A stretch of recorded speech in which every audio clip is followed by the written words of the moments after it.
You're listening to the voice of Nassau Community College, 90.3 WHPC. My name is Bill McIntyre, and it's time for this week's Long Island News, the show that talks to newsmakers and other important people from Nassau and Suffolk County that matter to Long Island and Long Islanders like you. So each week we'll have a conversation about issues that affect all of us. I live on Long Island just like you, and I want to know more about the people making the big decisions that affect all of us. Well, this week we're very happy to welcome back to our show Nassau County Commissioner of Police, Patrick J. Ryder, who is here to tell us about an opportunity for you to join Nassau County's police force and also to catch us up on everything going on in the county. Well, Mr. Ryder, welcome back to this week's Long Island News. Bill, thank you for having me, and it's always a pleasure to be on with you. Okay, so first up, we want to make sure we mention this more than once, actually, today, that you are openly recruiting to get new police officers here in the county, and the open enrollment period to sign up for the police test is now through October 31st. Can you tell us more about the opportunity? Absolutely. So the Nassau County Police Department has if you're not sure of what you want to do in this world, you join the police department, you go through an academy of 7 months, but then the world opens up. You can end up in a Marine Bureau, our mounted unit, our K-9, aviation, BSO, SWAT, community affairs, or you can become a detective working in our robbery squad, homicide squad, or you can just work on it as a patrol cop, which is one of the most rewarding jobs in the world because you get to give back to the community, and the community really does respect their police here in Nassau County. Yeah, this is true. Well, tell me something. Is the test hard? Like, would I be able to pass it? Yeah, well, I hope so. No, the test is not hard. Look, it's and there's no way to really test somebody about law enforcement because you're not in law enforcement, obviously, right? So we're given a test that's a lot of reading comprehension. It's a lot about thinking about, they used to call it a swag, or a wag, and how you guess at the answers if you're not sure. And it's like, okay, I can eliminate this. I take this. Don't look at the absolutes. There's a lot of test-taking techniques that you should really, if you're going to take this test, take the moment to do it. But practice your reading skills. Focus on the words that mean something. In this world, there's almost never an absolute, right? So when you see an absolute and you're not sure of the answer, well, then you might want to pick the one that says, that goes opposite of that. So it's not a tough test. It's a mentally draining test because it lasts a couple hours. And you're in that classroom, and it's a lot of reading, but it also they do it on iPads now. So when I took the test, obviously it was a written Scantron. Now the test is done on an iPad, and we have over 30,000 kids already pre-registered to take this test. It's a very sought after job. If you get lucky enough to get through the test part, then the background in the academy, and you get to go out and serve the people in Nassau County. We're looking to take everybody we can get, and it doesn't matter. We're big on diversity, trying to increase it to look more like the community. Right. And we're going out and doing that with the Department of Justice, who's helped designing the test. So we reach all people here in the county. It's a great job. It just really is. Look, I've been doing it now. I'm starting my 41st year in January, and I don't see retirement in my plans anytime soon. Wow. My wife may, but I don't. Does she give you hints? Yeah. She puts my luggage at the front door. She says, if you're not going to retire, you can go. But no, my wife's a big supporter. It's all good. That's funny. Well, in my notes here, I got to mention about assuming that due to recent events that have impacted police-community relations, and this is nationwide they're talking about, do you expect to have challenges finding applicants that do reflect the diversity of the county? So we always have a challenge when it comes to diversity, right? So it's a recruitment process. What I control is the recruitment, sending my message. So we heavily recruit in a lot of all of our communities, but especially in the minority community, because we are not a very diverse police department. Because you take a test and who wants the job, and a lot of kids in different communities, different religions and races. I'm not interested in being a cop. I grew up in a household that, as a child of Irish immigrants, it was all about getting a civil service job. Get a civil service job. And then I caught the bug because policing in this country, especially in the New York City area, was always the Irish cops. Those Irish that came off the boat many years ago, nobody would hire them. And so they went into the one job that nobody wanted. That was policing. Unfortunately, in society today, it's kind of swinging back to that nobody wants this job. I don't see that in Nassau County, but I do see it around the country. And it is a struggle for them to recruit and hire around the country for this job. But again, our job is a great police department, but we also have great support from our community, which makes people want to be part of that. Yeah. Well, and it also, I mean, the signal that gives me is it kind of tells me that it's not an easy job. It's anything but easy. Right. It's rewarding, but it's not easy. Mm-hmm. But, you know, the old saying, hard work works. You want something good, you got to work for that. And nothing comes without, you know, sweating a little bit. Right. And so when you come on to this job, you spend 7 months in the academy. It's heavy academics and it's heavy physical. Right. They want to make sure they have a healthy cop out there, not only, you know, with the muscles on how to, you know, in defensive tactics, moves and stuff, but also in your mind. And also now we're big on teaching de-escalation and understanding that art of how to bring it down, not bring it up. Mm-hmm. You know, we're not looking for the fight. We want to actually stop the fight and maybe prevent it from getting worse. So we there's a lot that goes into it in those 7 months. And when it's done, then you go out there and there are challenges. You know, we get cops that are shot at. We had a couple of cops 2 months ago and stopping this individual wanted for a homicide.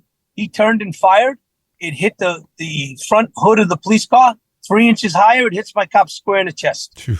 Thank God he's wearing his vest. Yeah. But that's how close it, you know, and a lot of our cops get hurt in auto accidents. And a lot of our cops have died in auto accidents. DWIs have hit my officers and killed them. Yeah. So this is a challenge. But, you know, the risk and the reward, there's a big risk, but the reward is so good. You know, like I said, I say it all the time. It's a selfish thing, you know, when you get to give back to others because you get the reward. You get to feel that good feeling inside that you did something good. Cops get to do that every day.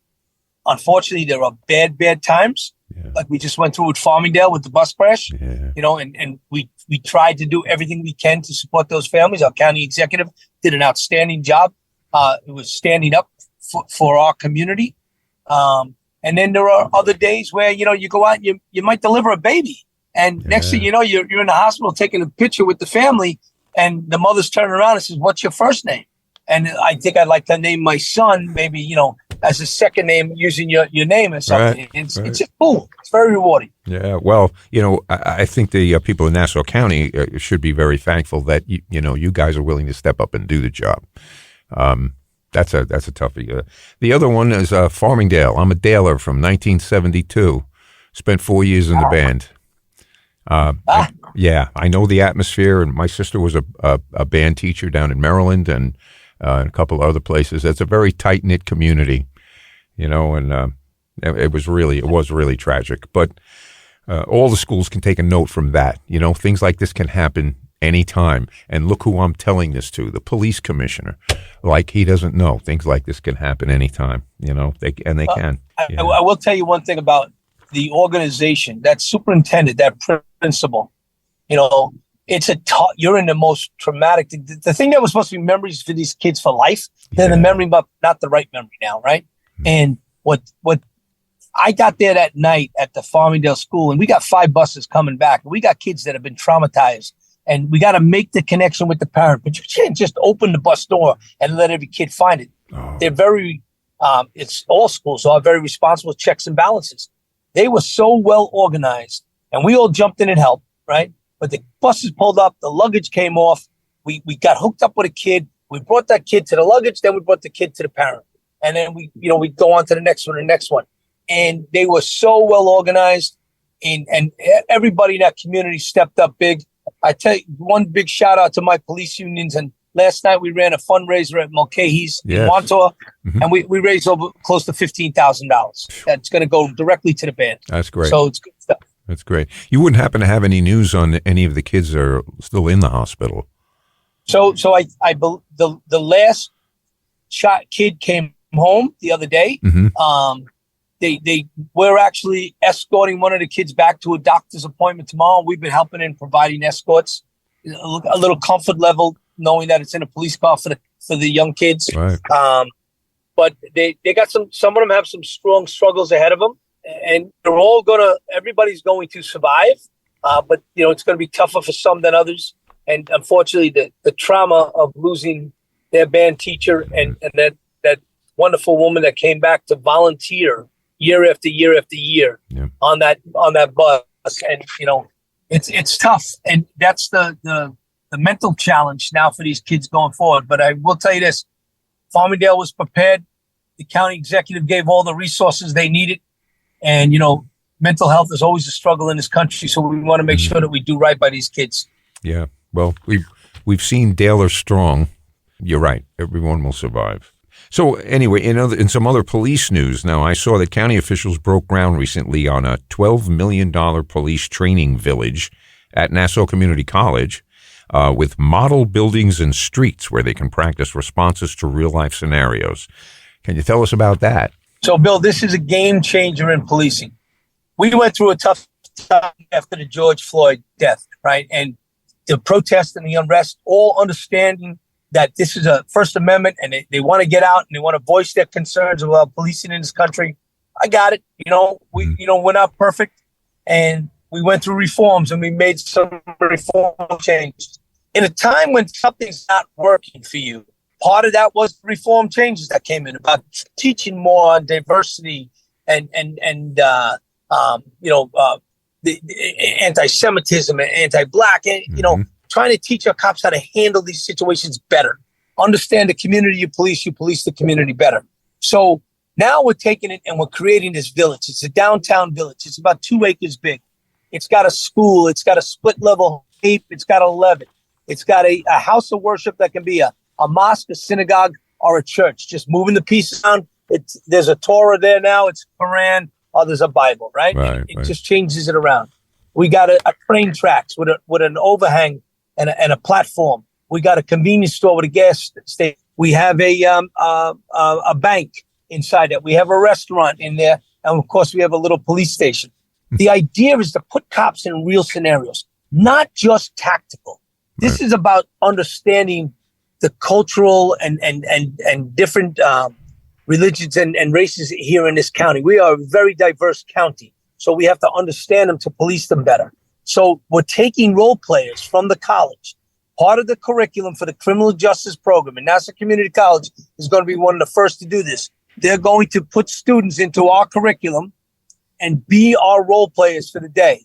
And at the end of the day, that role player will sit with my cop and say, listen, officer, when you came into my house, you wanted to shake my wife's hand. You kept putting your hand out and you thought she was ignoring you.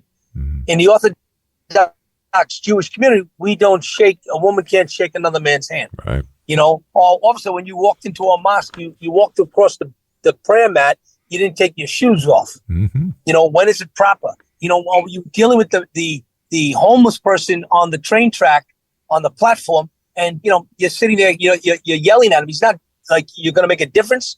Right. So it's call mobile crisis. Why didn't you use these resources? So don't let the first time be the real time. Let the first time be the practice and put you in a real scenario that you're going through. So it's going to change policing. It's going to make us better cops, and it's going to give better service to the community. Yeah, it sounds great.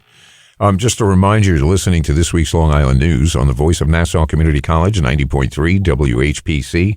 My name is Bill McIntyre, and my guest today is Nassau County's Commissioner of Police, Patrick J. Ryder. Well, you mentioned it before, the anti-Semitism, and it does still is an issue, and not just here in Nassau County, but all over the place. Recent problems in Plainview and Levittown were reported. You have any news on those issues? Absolutely. That arrest was made by the FBI. It was like a swatting type situation. For those who don't understand that, that's when fake calls are put out to places to let them know there's a bomb inside the synagogue and it's going to blow up tomorrow at 10 o'clock. Well, that obviously puts fear into people. We go there, we have to search the building. We have to look to see if there's any kind of bomb.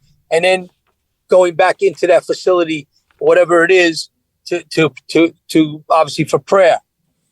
and they always, around the high holy days of the Jewish religion, anti-Semitism rears its ugly head again over and over. Yeah. And these plotting was done all over the country. The individual was finally tracked down, and the FBI made the arrest. Now think about it. One person caused so much havoc in the Jewish community. And that's what these guys want, and these gals, these people that are lone wolves, as we call them, that are sitting home, and they're trying to put fear into people. Yeah. And it works sometimes, because there are real scenarios that have happened out there, but it's scary. And our job is to give that perception. We got you. We're going to cover your back. We're going to do what we can to both investigate it, but to also make sure nothing happens to you. So in the county of Nassau, every single synagogue on the Sabbath is covered by police. And on a Sunday, it's the churches. And on a Friday, it's the mosques. And then we move the pieces around on the board to make sure that when people come to pray, they can pray in peace and not have to look over the shoulder what's coming through the door. Right. I've spoken to Rabbi Pearl on a couple of occasions, and he's actually mentioned the good work that the Nassau County Police Department is doing on that issue. He was very thankful. Rabbi Pearl's a great man, a funny man, but a great man. He certainly is. Man. Yep. So now something else. We had those big floods last week, and I'm going to assume 911 and police resources, you might have been maxed out during the rain, but can you tell us what happened? And, are we ever prepared to handle those kinds of emergencies? So we're always prepared. We always train.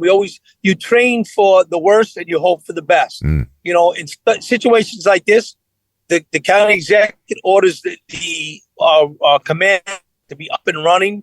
So he opens up the emergency management, right? I talk directly to the county exec all day long, day and a half that the flooding went on. And we're discussing what needs to be moved around the county. We have a fire marshal involved.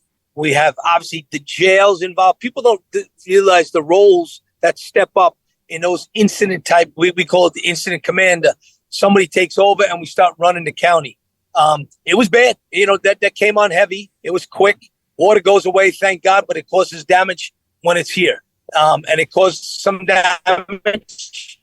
But I think the county as a whole did very well. The county exec was very engaged. Running, basically running the ship. Right. No pun intended, but he was running the ship and making sure that everybody was doing their part and making sure we had the place in Elmont, the senior citizens complex that was flooded out. We relocated, we moved them, we provided food. We got the remainder that did not go to family is in the Marriott. And again, the county exec stepped up and did that. And now he's putting pressure on the senior citizen complex that they got to fix the damage that's in that building, and they got to do it quickly to get these people back into their comfort. Yeah. Well, I've lived on Long Island a long time, and I can honestly say only a few times have I seen water like I saw in the last storm. Do you think this is going to become the new normal?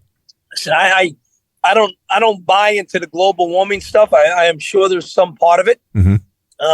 I believe in that God controls it. So.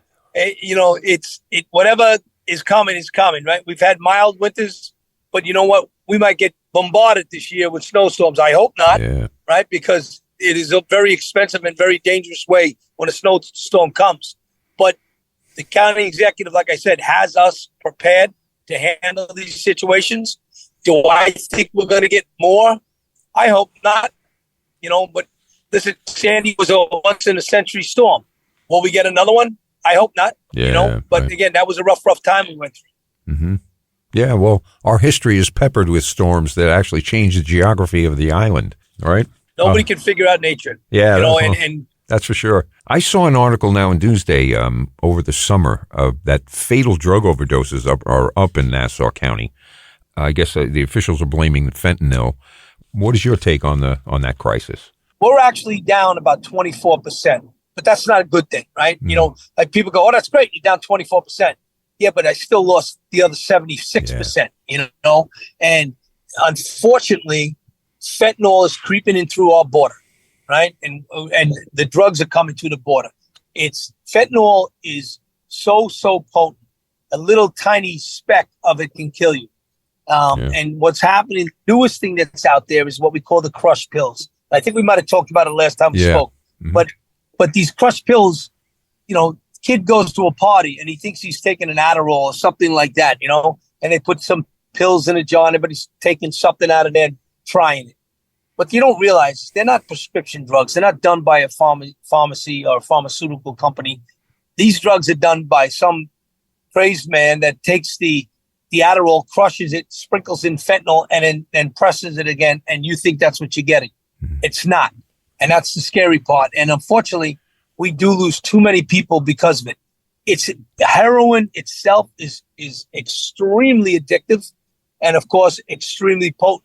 Now you add in a little bit of fentanyl and you make it even more potent. And it's a business model.